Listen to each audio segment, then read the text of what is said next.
बच्चों एक छोटा सा प्रकरण गजब का ही सुनाता हुआ। मैंने को हे भगवान, ये बंदी छोड़ किसे देकर रखे हमारे। तो एक समय की बात है, सिकंदर लोधी जब काशी जाता तब ये पंडित भी जो राजा था तो ओवरऑल तो वीरदेव सिंह बघेल कबीर साहब का शस हो चुका था।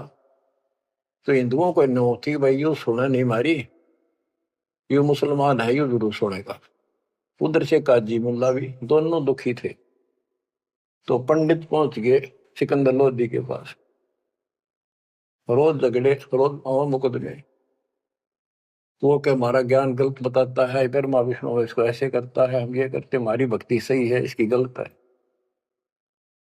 सिकंदर लोधी बोला भाई तुम एक दिन फैसला कर लो, आमने सामने बैठ जाओ, इस बात ने खत्म करो, रोज के झगड़े अच्छे नहीं।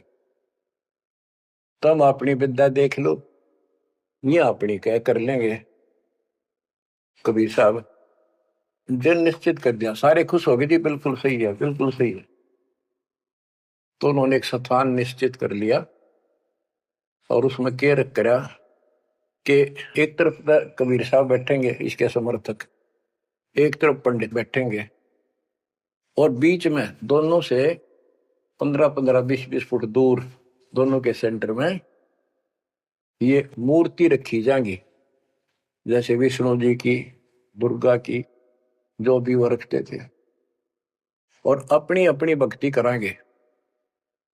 जिसकी तरफ ये आ जाएंगी मूर्ति उठ के अपने आप चलेंगी तो उसकी भक्ति सही।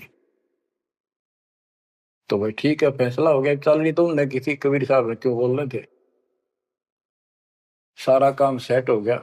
सिकंदर लोधी आकर बैठ गया, वीरदेव सिंह बघेल बैठ गया और पंडित बैठ के एक तरफ कबीर साहब और रविदास जी। एक रविदास जी था उसका समर्थक, और था भी कोई नहीं। बाहर तो चेले चपटे से बेचारे हुए सामने नहीं आते थे, अपनी भक्ति कर रहे थे जैसी बता रखी थी। तो क्या होता फिर, वहां वो सारी मूर्ति रख दी, पत्थर की शिलाएं पर बड़ी सुंदर सजा सजू गए, दो धागा धूप धाप लगा दी। इतने में कुत्ता आ गया बीच बीच में, गैप काफी था। आंधे उनकी मूर्तियां पर मूर्त कर बाज गया। और सारे वहां से कबीर साहब रविदास आसर उनकी मां सी मरे। और उस स्थान पर किसी ने और ना आने नहीं दे, अपवित्र हो जाएगा, इसलिए वहां को प्रोटेक्शन भी नहीं था। फिर वो मूर्ति फिर धोई बांधी, गंगा जल ला रहे थे उसमें साफ करी, फिर धरी धर कर बैठ के अपने वेद पढ़ने लगे। इतना कुत्ता फिर आ गया, फिर मूर्त गया और अब नाश कर दिया। फिर लगे मन, ऐसे तीसरी 3 बार कराया उसने। और कबीर साहब और रविदास जी जोर जोर ताश से। तो फिर आखिर में प्रोटेक्शन किया गया राजा की तरफ से। बादशाह भी नहीं सोचा था भी इनका भगवान इतना शक्तिशाली है, पर रोक रहा के लेगा सबने। फिर उसने कराया भाई किसी कुत्ते का ते नान दो। फिर वो रोके, फिर वो लगे अपने क्रियाक्रम करके जोत लगाई, धूप लगा दी, फिर वेदों का पाठ करने लगे। उन्हें 1 घंटा होगा माथा मारता ने, वह उनकी जोत भी बुझ गई, वह धूप भी पूरी हो ली। और सरकी नहीं एक कदम भी, एक तल भी, 1 इंच नहीं सरकी।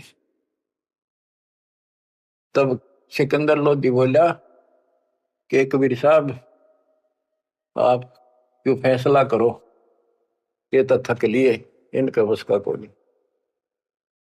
कबीर साहब बोले महाराज हम तो शूद्र हैं, छोटी जाति के हैं, ये ब्राह्मण है।